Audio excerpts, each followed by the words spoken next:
Hi hello అందరికీ welcome back to my channel. ఈ రోజు నేను మన వైజాగ్ లో కొత్తగా కైలాసగిరిలో లాంచ్ చేసిన గ్లాస్ బ్రిడ్జ్ చూడడానికి వెళ్ళా. దీని ఎంట్రీ ఫీ వచ్చేసి పర్సన్ కి 250 చార్జ్ చేస్తున్నారు for the 7 minutes of view. Crowd అయితే మామూలుగా లేదు. చాలా మంది ఈ గ్లాస్ బ్రిడ్జ్ ని ఎక్స్పీరియన్స్ చేయడానికి వెయిట్ చేస్తున్నారు. వన్ ట్రిప్ కి ఓన్లీ 40 members ని అలౌ చేస్తున్నారు based on the capacity of the bridge.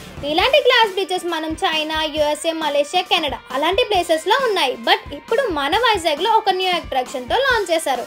Every step ఒక థ్రిల్, ఒక ఛాలెంజ్, ఒక సూపర్ మెమొరీని క్రియేట్ చేసింది. ట్రావెల్ అంటే జస్ట్ చూడటమే కాదు, మనల్ని మనం ఓవర్కమ్ చేసుకోవడం.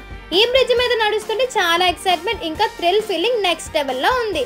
వైజాగ్ అంటే బీచెస్ అండ్ వ్యూస్ ఫేమస్, కానీ ఇప్పుడు ఈ గ్లాస్ బ్రిడ్జ్ కూడా ఒక న్యూ అట్రాక్షన్ అయింది. ఈ గ్లాస్ బ్రిడ్జ్ లాంగ్ వీడియో అనేది కింద డిస్క్రిప్షన్ లో యాడ్ చేస్తా. ఈ వీడియో కనుక మీకు నచ్చినట్టయితే like, share, subscribe and follow for more updates.